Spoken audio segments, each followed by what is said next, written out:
prototipos, sí o sí siempre está presente el diseño, con diferentes intensidades, con diferentes profundizaciones, pero está presente.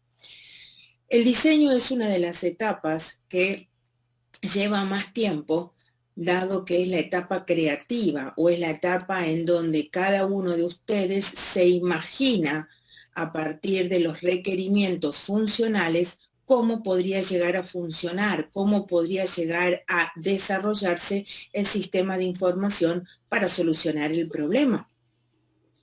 ¿Se acuerdan que nosotros habíamos redactado un montón de requerimientos funcionales? Los requerimientos funcionales se refieren a aquellas, entre comillas y otra vez repetitivamente, funcionalidades que el sistema va a proveer para que el usuario pueda resolver su problema, para que el usuario pueda encontrar una respuesta a su problema de información. Uno de los problemas y uno de los graves problemas que obtuvieron en el primero de los parciales fue que la mayoría confundió o mezcló requerimientos funcionales con no funcionales. Nosotros necesitamos tener muy claros los requerimientos funcionales como para poder entrar a esta etapa que es la etapa del diseño. Recién dijimos que la etapa del diseño está presente en todos los ciclos de vida. Y en la etapa del diseño lo que hacemos es modelar. El proceso de modelización o el proceso de bosquejar una respuesta, una solución, una alternativa al problema de información se realiza con diferentes técnicas. Las técnicas están relacionadas con la programación o el nivel de programación que vaya a utilizar, con la experiencia del analista, pero sobre todo con el enfoque o la mirada que quiera trabajar sobre el sistema. Si va a trabajar sobre las funcionalidades o va a trabajar sobre los procesos. Partiendo entonces de esta primera división, es posible mencionar o se pueden encontrar diferentes técnicas, diferentes propuestas para trabajar el modelado de los sistemas. En estas dos líneas, estoy hablando de, por un lado, la línea de los procesos, de trabajar modelados en base a procesos, y por el otro lado, trabajar el modelado en base a funciones o funcionalidades, aparecen o asoman los casos de usos. Los casos de uso se utilizan cuando la idea del analista es trabajar el diseño, trabajar la modelización de su alternativa de solución utilizando funciones, utilizando funcionalidades. Voy a hablar de funcionalidades para que no se confundan de las funciones en matemática. Estos son funcionalidades del sistema. Por lo tanto, el caso de uso o los casos de uso constituyen una técnica, constituyen de alguna manera una propuesta gráfica para orientar al analista en el modelado del sistema y en cuál es la respuesta o solución que vaya a dar el sistema. El caso de uso está acompañado de otras técnicas, como por ejemplo las tablas de especificaciones o las mini especificaciones. A diferencia de la línea que encaro o la línea que trabajo dentro de los procesos, y en ese caso, en vez de casos de uso, se utilizan diagramas de flujos de datos. Esta es la gran diferencia. Pero para poder entrar a trabajar en casos de uso, que es la parte que nos interesa y eso nos permite saltar a la parte práctica, yo quise tratar de los materiales que tienen colgados en el aula, irme a uno de los materiales en particular que tiene como título Ingeniería de Software. En el tema de ingeniería de software, o este apunte, que es un apunte académico, es decir, pertenece a una cátedra, vamos a ir, o yo voy a ir leyendo y en base a eso, sacando los puntos más importantes de lo que son los casos de uso. Este material está subido en el aula. Así que lo que voy a hacer con ustedes en este momento es compartir la pantalla y desde la compartición de pantalla van a encontrarse con el material que les estoy comentando.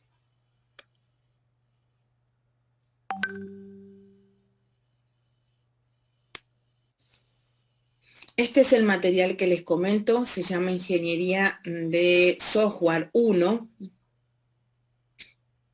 y empieza nomás en el título hablando de requerimientos. Por lo tanto, vuelvo a repetir, es muy importante que ustedes tengan claridad sobre qué son los requerimientos, cuáles son los requerimientos funcionales para diferenciarlos de los no funcionales. Esa partecita, ¿se acuerdan? Ha logrado marcar la diferencia entre un requerimiento funcional y un requerimiento no funcional.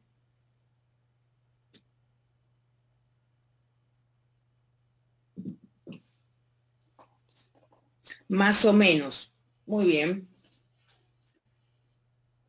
Fundamentalmente el requerimiento funcional es aquel requerimiento que surge de una petición del sistema, de una petición del usuario respecto a lo que debe contener el sistema para solucionar su problema de información. Un requerimiento no funcional es aquel que coloca el analista, propone el analista para mejorar o para optimizar la calidad del sistema, la calidad del desarrollo. Entonces, si lo que yo estoy por hacer es un sistema de facturación, ¿qué es lo que debería tener el sistema de facturación que pueda resolver o que pueda solucionar el problema de facturar que tiene mi usuario? ¿Qué tiene una factura? Fundamentalmente en una factura se coloca el nombre del cliente y todos los datos asociados al nombre del cliente, si es una factura, y también se colocan los productos que formarán parte de esa factura con su correspondiente descripción, precio unitario y demás. Desde el punto de vista de la factura y desde el punto de vista de la factura dentro de un sistema de información, ¿qué es lo que voy a analizar? En primer lugar, que para armar una factura necesito tener una alta, una baja, un conjunto de funciones relacionadas con la modificación, la impresión de los datos relacionados con los clientes, pero también de los datos relacionados con el stock. Y luego, a partir de eso, el sistema deberá contemplar la posibilidad de generar o de confeccionar una factura con los datos que saque de, por un lado, los clientes y por el otro lado el stock. Esos son requerimientos funcionales. Un requerimiento no funcional es aquel que intenta mejorar el sistema, pero que en definitiva es muy posible que el usuario del sistema no lo vea, que no lo pueda detectar, que no te lo haya comentado, que no le resulte en un principio una necesidad, pero aún así vos la pensás. Por ejemplo, que se optimicen los tiempos de respuesta, por ejemplo, que aparezcan siempre mensajes claros y contundentes ante un error, que por ejemplo el sistema contenga una documentación. No estoy presentando nada, Agustín. Estoy explicando lo que ustedes ya deberían saber. Le estoy explicando a Luz qué diferencia hay entre uno y otro. Un requisito funcional y un requisito no funcional. Y esas son las cuestiones que, como les decía hace un ratito, han tenido bastantes dudas o bastantes inconvenientes respecto de el parcial. No vi el recuperatorio como para saber qué sucedió, pero sí en el parcial han tenido la mayoría de ustedes errores en ese tema, en el aspecto de los funcionales respecto de los no funcionales. Los casos de uso solamente trabajan con requerimientos funcionales. Por lo tanto, nosotros nos vamos a ubicar en la construcción de casos de uso basadas precisamente en requerimientos funcionales. Ahora sí, comparto la pantalla y estoy utilizando este material, si alguien lo alcanza ahora sí a ver, tiene letra chiquitita, no es una presentación, es un apunte y menciona en el punto 1.2 un concepto de casos de uso, un concepto de los muchos que existen sobre casos de uso. Lo vamos a ir recorriendo como para que saquemos algunos puntos importantes de este material. Ahora sí, todos pueden ver el material que estoy proyectando. Ahora sí estoy compartiendo en mi pantalla. ¿Todos ven? ¿Tienen el acceso en sus monitores? El punto 1, 2, que dice qué son los casos de uso. Bien.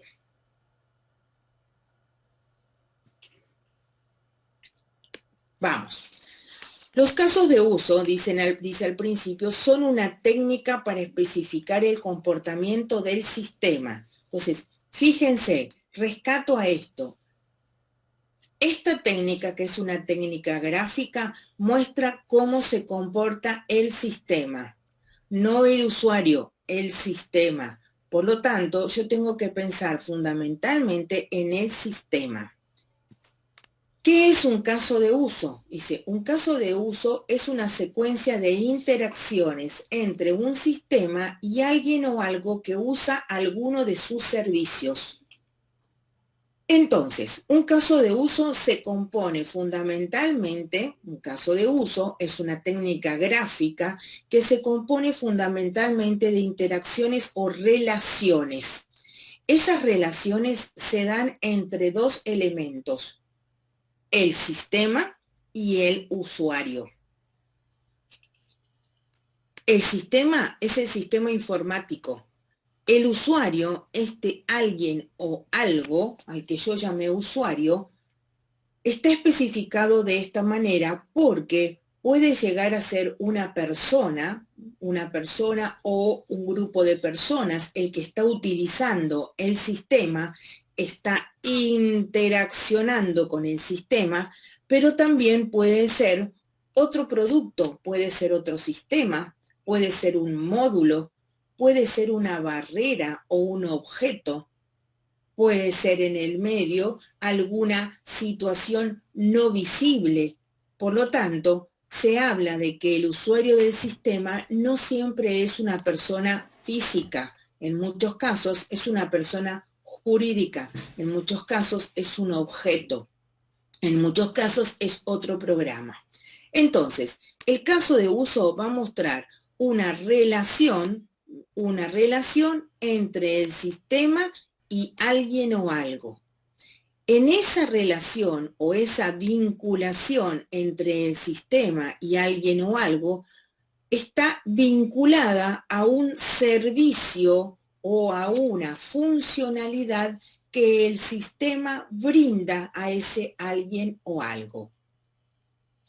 Fundamentalmente, un caso de uso, entonces, es la relación que se da a través de un servicio del sistema, entre el sistema en sí mismo y alguien o algo que activa o que pide o que exige la resolución de ese servicio. Sigue abajo el siguiente párrafo. Todo sistema de software ofrece a su entorno una serie de servicios. Un caso de uso es una forma de expresar cómo alguien o algo externo a un sistema lo usa. Cuando decimos alguien o algo, hacemos referencia a que los sistemas son usados no solo por personas, sino también por otros sistemas de hardware y software. Aclarado entonces, cuando hablamos de caso de uso, hablamos entonces de un sistema que tiene un conjunto de servicios. Esos servicios son usados, son demandados, son requeridos por alguien o algo que puede tener la apariencia de persona o la apariencia de un hardware o un software. Por ejemplo, dice abajo, en un sistema de ventas, si pretende tener éxito, debe ofrecer un servicio para ingresar un nuevo pedido de cliente. Cuando un usuario accede a este servicio, podemos decir que está ejecutando el caso de uso ingresando el pedido. Gráficamente lo vamos a ver más adelante. En el párrafo 1.3 habla de la historia o la evolución de los casos de uso. De este párrafo completo yo les voy a rescatar lo más importante, que es la relación entre los casos de uso con la metodología de orientación a objetos, popularmente conocida con las siglas UML. En este párrafo rescato, en primer lugar, los requerimientos. Otra vez aparecen los requerimientos. Es importante, dice, describir al sistema desde el punto de vista de aquel que lo va a usar y no desde el punto de vista del que lo va a construir. De esta forma, es más fácil validar los requerimientos en la documentación cuando veamos más adelante respecto de los usuarios, ya que comprenderán fácilmente la forma en que están expresados. Entonces, volver a empaparse, volver a recorrer el tema de los requerimientos. Los casos de uso y su relación con UML. Los casos de uso están muy relacionados con la orientación a objetos, dice acá. Pero, sin embargo, nosotros los vamos a separar porque la orientación a objetos es un paradigma de programación y en los casos de uso no hay objetos. En los casos de uso no alcanzo a poder diferenciar o poder aclarar una clase como ustedes vienen trabajando en Java, que es un lenguaje orientado a objetos. Entonces, el caso de uso perfectamente puede ser desarrollado para luego ser implementado en la codificación con un lenguaje como C, que no es un lenguaje orientado a objetos, pero también puede ser utilizado para la codificación o para servir de modelo en la codificación a través de Java o PHP, que son lenguajes orientados a objetos. Esta es una diferencia clarita que tienen que tratar de marcarla. No siempre, o sea, si bien se asocian los casos de uso con las técnicas UML, no por eso significa que son exactamente lo mismo y que están conectados de tal manera que no se pueden separar. Un caso de uso fundamentalmente, vamos a ver una figurita más abajo, está, a ver, ¿dónde tengo un caso de uso? Acá.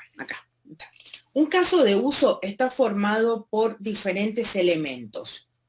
¿Cuáles son los elementos de un caso de uso? Fíjense que es una técnica gráfica y en el gráfico hay muy poquitos elementos, así que son fáciles de acordármelos y a su vez, o más allá de ser fáciles de acordármelos, son también sencillos o simples de escribirse.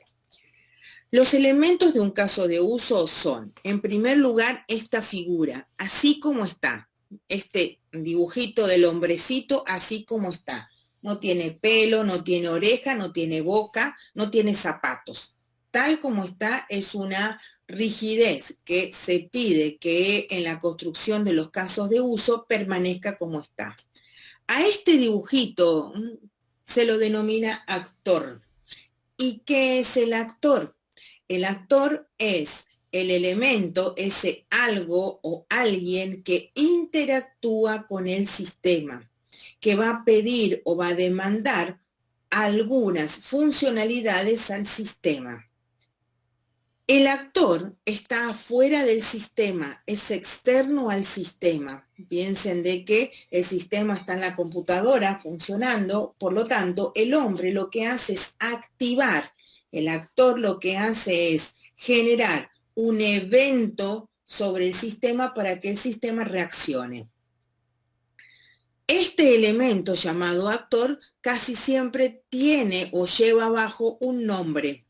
Ese nombre es genérico, no lleva el nombre del empleado, no lleva el nombre Pérez, sino que lleva un nombre genérico, por ejemplo, empleado, por ejemplo, gerente. Si estuviese trabajando con el Sioux guaraní, el nombre del actor sería alumno, el nombre del actor sería docente, el nombre del actor sería administrador. Entonces, el actor está asociado siempre con un nombre y ese nombre debe ser genérico. Puede ser, por ejemplo, dijimos que podía llegar a ser otro sistema, entonces el actor puede ser el módulo de ventas o el módulo de contabilidad o un sistema de la FIP. Entonces, el actor lo que hace es generar o activar una funcionalidad en el sistema.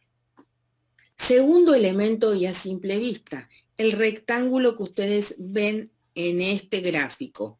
Ese rectángulo es el sistema, o en todo caso, el rectángulo marca las fronteras que dividen el sistema del exterior, el sistema del entorno, el sistema del actor. Todos los casos de uso tienen que tener esta diferenciación del sistema respecto del entorno. Y adentro, fíjense, se coloca el nombre del sistema. Adentro de ese rectángulo se coloca el nombre del sistema. El otro de los elementos, elemento 1, actor, elemento 2 es el límite del sistema. El otro elemento es esta línea, que acá tiene forma de flecha. La forma de flecha está explicando el flujo de información. El flujo de información en los casos de uso no se dibuja, solamente en este caso, para ser explicativo, se está dibujando. Esta línea o este segmento une, por un lado, al actor, ingresa al sistema o egresa del sistema, por eso es el flujo de ida y vuelta, hacia una funcionalidad que ofrece el sistema. La funcionalidad del sistema es ingresar un pedido, es imprimir, es dar de alta. En el caso del guaraní, la funcionalidad que tiene el sistema es matricularse en una materia o matricularse en una mesa de examen. Pero también el SIU les ofrece como funcionalidad consultar una nota. Les ofrece como funcionalidad imprimir un certificado. Cada uno de esos diferentes funciones o acciones son accionadas o necesitan ser accionadas por el actor. Por lo tanto, el actor más la línea que forma parte de la relación determinan los elementos o los elementos más importantes del caso de uso. La última parte del caso de uso es la elipse. La elipse, en su contenido, muestra un texto. Básicamente, lo que aparece dentro del texto es el nombre de la funcionalidad o el nombre del requerimiento que el sistema proporciona al usuario una vez que éste lo activa. Vamos a ver más adelante las características. El enganche de los siguientes elementos: actor, asociación, funcionalidad, sistema, se denomina caso de uso. Cuando yo tengo varias interrelaciones o varias asociaciones, acá tengo una, acá tengo dos, vamos a ver en el práctico que tengo más, entonces estamos hablando de un conjunto de casos de uso. Miren en esta, a ver si tengo acá.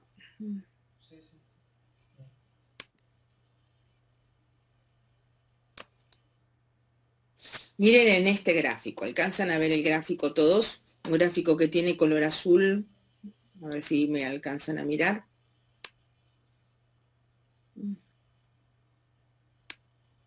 Ahí está.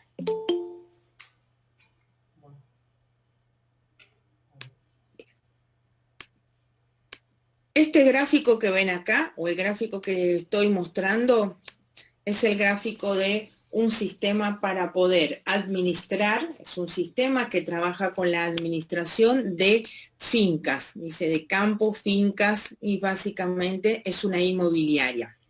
Ahí se los vuelvo a compartir entonces.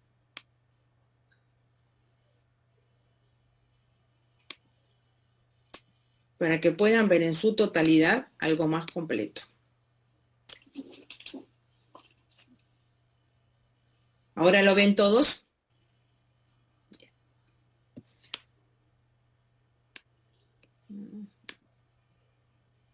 Fíjense, actores, ¿sí? acá tengo en este caso dos actores. Un actor se llama gestor inmobiliario, que es a su vez el propietario, y el otro de los actores es un inquilino. Cada una de estas líneas que ven acá forman parte de las relaciones o de las asociaciones. ¿Con qué? Con funcionalidades o requerimientos del sistema que se encuentran dentro de los límites del sistema. ¿Y qué es lo que aparece si alcanzan a leer? Baja, modificación, gestiona, consulta, consulta vía web. Son en definitiva todas las funcionalidades que como requerimientos ofrece el sistema. Para encontrar como diferencia es que en muchos casos tengo otro tipo de líneas, son las líneas de puntos. Acá se ven como líneas de puntos o líneas de puntos medio raros, pero son líneas con guiones cortados. Ese es otro tipo de asociación. Esta es una asociación simple. Esto es un caso de uso. Por lo tanto, gestor inmobiliario propietario, línea, alquiler es un caso de uso. Gestor inmobiliario propietario, línea, desalquilar es un caso de uso. Gestor inmobiliario propietario, línea, gestiona inquilino es un caso de uso. Entonces, cuando en un sistema se observan muchos de estos elementos o combinaciones de elementos, hablamos de casos en plural de uso. Los casos de usos en sus relaciones pueden tener diferentes tipos de relaciones. Hay relaciones o asociaciones llamadas simples como estas, y tengo otro tipo de relaciones o de asociaciones conocidas con el nombre de extend y de include. ¿Ve? Acá alcanzan a leer extend e include. Pero nosotros todavía no vamos a llegar a esto, solamente en este momento era mostrarles o poder explicarles de una vista muy genérica el proceso o el resultado de construir un caso de uso. Voy a volver otra vez a mi material, voy a volver otra vez a el texto. Estaba mi texto y entonces continuamos compartiendo la teoría del texto para luego después volver otra vez a la parte de la práctica. Vuelvo a compartir ahora.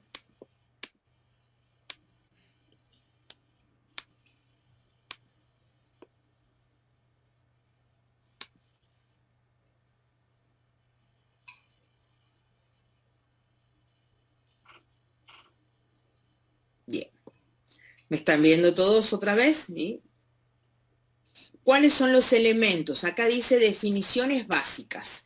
Dijimos recién que el primero de los elementos era el actor. Fundamentalmente, el actor, dice, son personas, sistemas o máquinas que interactúan con el sistema.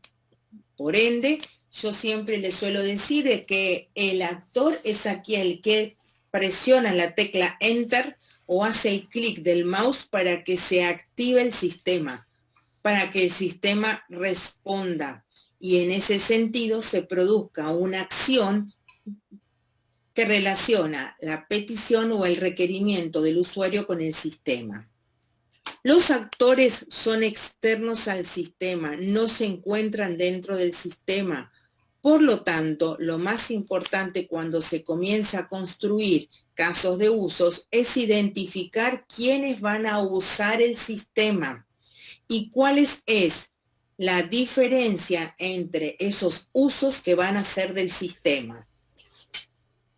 Por ejemplo, si lo que yo estoy haciendo es pensar en el SIU, yo tengo diferentes usuarios del sistema, que teniendo en cuenta cuáles son los atributos o las propiedades que tengan sobre el sistema, variará su rol en el sistema. Pero el sistema SIU lo utilizan los alumnos, pero también lo utilizan los profesores, también lo utiliza el personal de Bedelía o el personal que se encuentra en la parte administrativa o alumnado, y también lo utiliza o lo necesita utilizar el sector de mantenimiento o el departamento de sistemas, y en el medio también lo suelen utilizar las autoridades. Tengo 5 actores con roles diferentes, 5 actores que tienen o pueden generar acciones distintas en el sistema. El alumno no tiene las mismas funcionalidades en el sistema que el profesor. El profesor no tiene las mismas funcionalidades que el alumno y tampoco tiene las mismas funcionalidades que el sector de alumnado.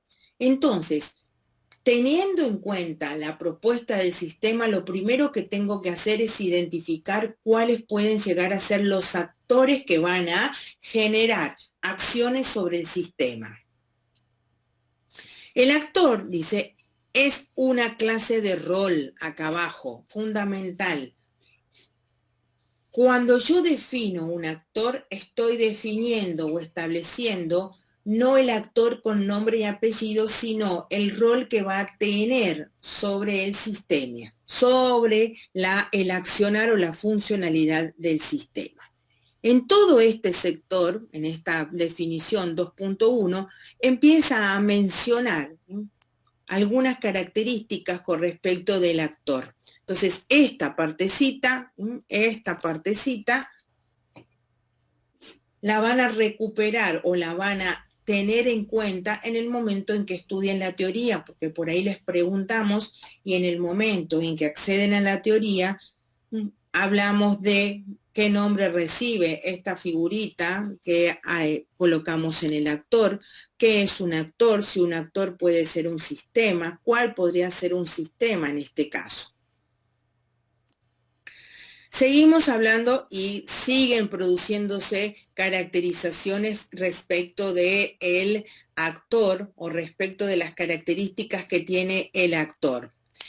El otro punto fundamental son las líneas. Recién hablábamos de segmentos, acá aparecen las flechas.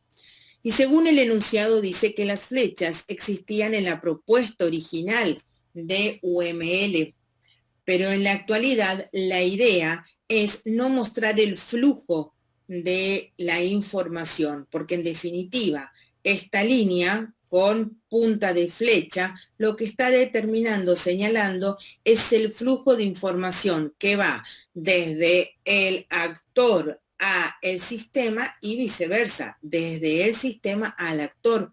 Entonces, no tiene necesidad. ¿Por qué aclaramos esto? Porque es muy probable que cuando uno se ponga a buscar por internet más información o en el medio información adicional, en muchos casos los ejemplos traen asociados las relaciones o las asociaciones con punta de flecha. Nosotros no hacemos flechas, las flechas ya no apuntan a ningún lado, son simplemente segmentos en donde se da por entendido la interrelación o se da por entendido la relación actor-sistema, sistema-actor. El caso de uso. Veamos ahora de qué se trata en el medio y el caso de uso respecto de el óvalo. Es un óvalo, no un cuadrado, tampoco es un redondo, es un óvalo. Los casos de uso, entendido entonces como este pedacito del óvalo, están expresados desde el punto de vista del actor. Observen en este dibujo. Se utiliza siempre un verbo al principio. No hay un sustantivo, no puedo colocar pedido porque cada vez que se establece una relación entre el actor y el sistema, lo que estoy haciendo es una acción. Yo necesito que el sistema haga y al pedirle que haga algo, estoy determinando o estoy generando la petición de una acción. De hecho, en sus requerimientos funcionales si prestan detalle, se van a dar cuenta que todos pueden ser redactados a partir de un verbo. En este caso, en el ejemplo, el primero de los verbos es ingresando. El segundo de los verbos es recibiendo. Por convención, los verbos van a ser verbos en gerundio. Eso significa que no van a tener las terminaciones ando, endo, como en este caso, sino van a terminar en R, ingresar, recibir. A eso se lo denomina verbos en gerundio.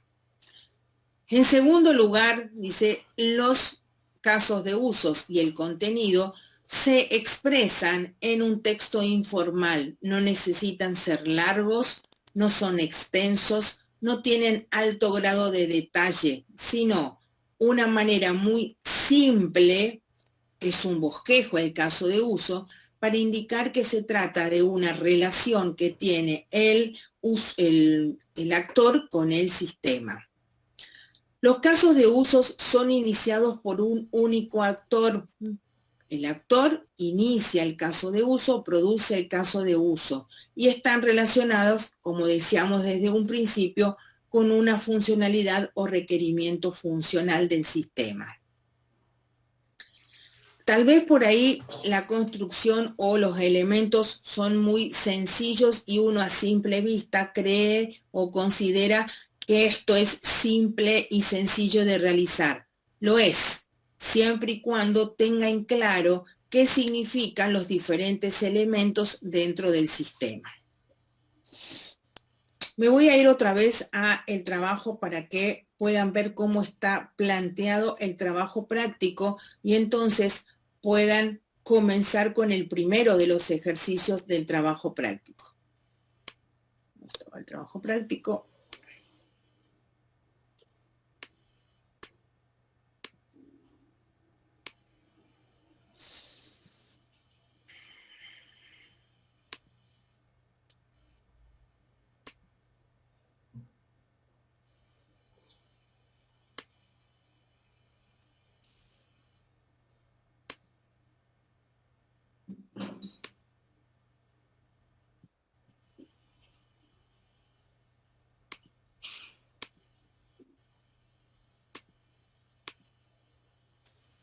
Trabajo práctico. Ahora sí ven todos el trabajo práctico.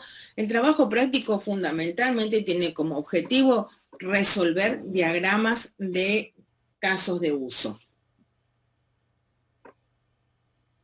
Tienen un sector de teoría. La teoría la pueden sacar de los diferentes puntos, de los diferentes materiales o enlaces que están subidos, aunque si por ahí alguno quiere también lo puede hacer de información que extraen de internet. Lo que ven acá es un caso de uso. Expliquemos de qué se trata el caso de uso. Se trata de un restaurante. No es un caso de uso para un sistema de información en particular, sino que es un caso de uso para mostrarles, sobre todo, cómo debería quedar el modelito que ustedes desarrollen o el modelito que ustedes propongan. Se trata de un restaurante donde hay un chef. Este chef es el actor. El rol que tiene este actor es el de ser el que realiza las cocciones. Por lo tanto, y con el sistema restaurante está conectado, está interrelacionado con un caso de uso que se denomina preparar comida. Observan, el verbo está en infinitivo, es en gerundio, preparar comida. En el medio, dentro del restaurante, también hay otro actor. Este actor es el crítico que realiza la degustación de las comidas para, a partir de esta situación, hacer o marcar un veredicto. En alguna oportunidad le da la estrella al restaurante. ¿El crítico puede preparar comidas? No, el crítico tiene como rol el de trabajar con la degustación de las comidas y sobre el sistema restaurante realiza las siguientes acciones: probar comida, pagar comida y beber vino. Por ende, tengo 3 casos de uso diferentes, todos ellos unidos al actor que realiza o que activa el evento a través de una relación o a través de una asociación. Yo podría haber también determinado que el chef, además de preparar comida, en un momento haga algún brindis y pueda beber vino. Por ende, un caso de uso a veces es compartido por dos actores diferentes. Un caso de uso puede llegar a tener relaciones con dos actores diferentes.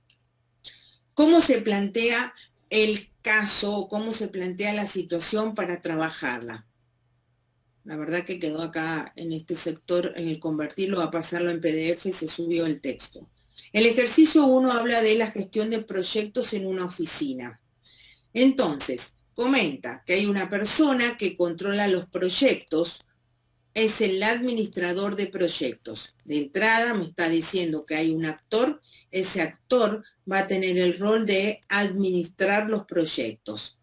¿Qué es lo que hace el administrador de proyectos respecto del sistema? O en todo caso, ¿cuál es la petición que genera el rol de administrador de proyectos en el sistema? Lo que hace el sistema, en este caso, a partir de la incentivación o a partir de la activación, serán las de agregar, eliminar y actualizar un proyecto. Pero fíjense, para poder realizar el agregado, la eliminación y la actualización, primero también tengo que tener incorporada la función de encontrar el proyecto.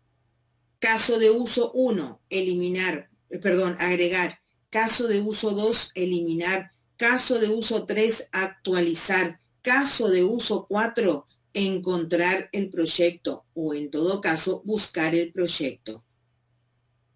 Luego la segunda viñeta dice, a la hora de actualizar el proyecto se pueden dar dos situaciones, cambiar la información del proyecto o cambiar los recursos. Por ende, asociado a la actualización del proyecto, tendré dos opciones. Eso significa que del caso de uso actualizar, van a salir internamente al sistema dos opciones, cambiar información o cambiar recursos del proyecto. Tercer viñeta. Para informar a todos los miembros del equipo sobre los avances, se procede a emitir un documento. Por lo tanto, el sistema debe dar la posibilidad de emitir un documento que se envía vía mail o se publica en un sitio web conocido por todos. Entonces tengo otra vez dos casos de uso dentro del sistema mayor, dentro del caso de uso mayor, que tienen que ver con enviar por mail o publicar en un sitio web. Me tiene que quedar algo parecido a esto. Me tiene que quedar algo parecido a esto. Me tiene que quedar algo similar a esto. Ejercicio 2. Si en el ejercicio 1 estábamos hablando o el ejercicio 1 mencionaba el sistema relacionados con proyectos, en el ejercicio 2 estamos hablando de un sistema de una peluquería. En este caso, la peluquería se denomina CIPEL. Y entonces, otra vez, el enunciado les va marcando cuáles son los requerimientos del usuario respecto del sistema. Altas, bajas, modificaciones de productos, actualización de stock. Pero también alta, baja, modificaciones de clientes. Pero también cálculo del precio de los servicios que ha consumido. Pero también cálculo del costo. Y en el caso de que haya sido cumpleaños, cálculo de un porcentaje de descuento.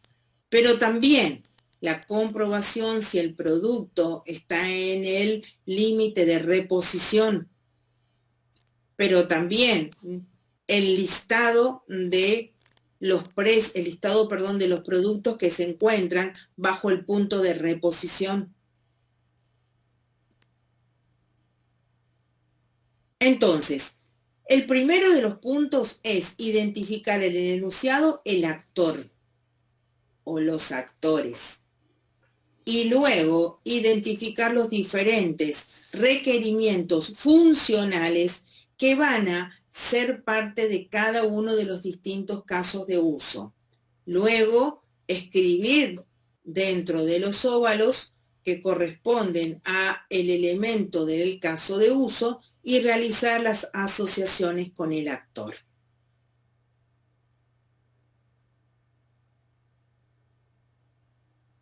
¿Se fue entendiendo? Fuimos orientándonos. El trabajo entonces para la próxima clase. Sí, Agustín, te escucho. O te leo. Ah, bueno. Si es sí. El trabajo para la próxima clase, el lunes que viene tenemos clase, va a ser entonces tener los 2 primeros ejercicios resueltos. Ustedes van a tener los ejercicios resueltos y los van a mostrar o compartiendo pantalla, ya sea con sus computadoras o en lápiz y papel, los 2 primeros casos de uso resueltos.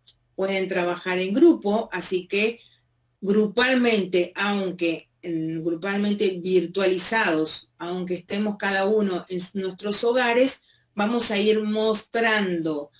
Esta vez les toca también a ustedes mostrar los resultados de los casos de usos de los 2 primeros ejercicios. Esa va a ser la tarea o el trabajo para ir desarrollando, presentando el próximo lunes en la clase. Después seguiremos trabajando con los otros ejercicios que comienzan a ser un poco más extensos. ¿Estamos entonces? No hay más preguntas, no hay más dudas, por lo menos inicialmente. Así que los dejo entonces hasta el próximo lunes. ¿Alguno piensa rendir ahora las mesas de exámenes de julio? ¿O están todos muy apretados con las materias, los parciales que están cursando? Ah, digo, ¿van a rendir materias conmigo o tienen otras materias para rendir? Álgebra, sistemas y organizaciones. Bien. Satarich, ¿qué está por rendir? Ah, SIO. Bueno, bien. Bueno, buenísimo entonces. No tenemos todavía establecidas las mesas de exámenes, pero sí más o menos saber quiénes están, no quiénes están por rendir conmigo, quiénes están por rendir en general. La condicionalidad, Luz, es hasta la primer mesa del mes de agosto. O sea que en esta mesa todavía es pasable, pero está establecido que hasta la primer mesa de agosto, o sea, hasta que comienzan las inscripciones. Y como la segunda mesa de agosto ya comenzaron las inscripciones, en la primera tiene que estar sacada la materia que es condicional.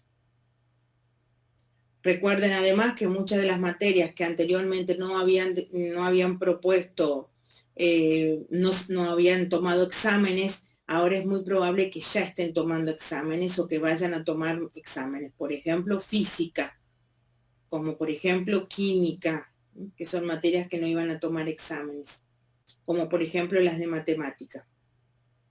Matemática discreta. Todos tienen regularizado ya todos tienen aprobado matemática discreta. Bueno, bien. Ah, todos son unos capos esta gente. Este curso está al día, al día. Bueno, Franco, tenés que igualarte al resto, no podés quedarte si todos vienen respondiendo sí. Cálculo 1, ¿tienen todos aprobado? Pero ven, sí, este es el grupo de los sí. Uy, parejo, todo, cálculo 1 y cálculo 2.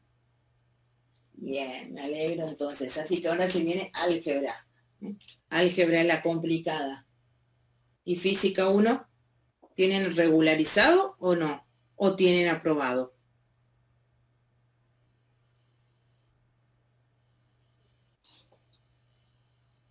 Bien, física 1 regularizado. Perfecto.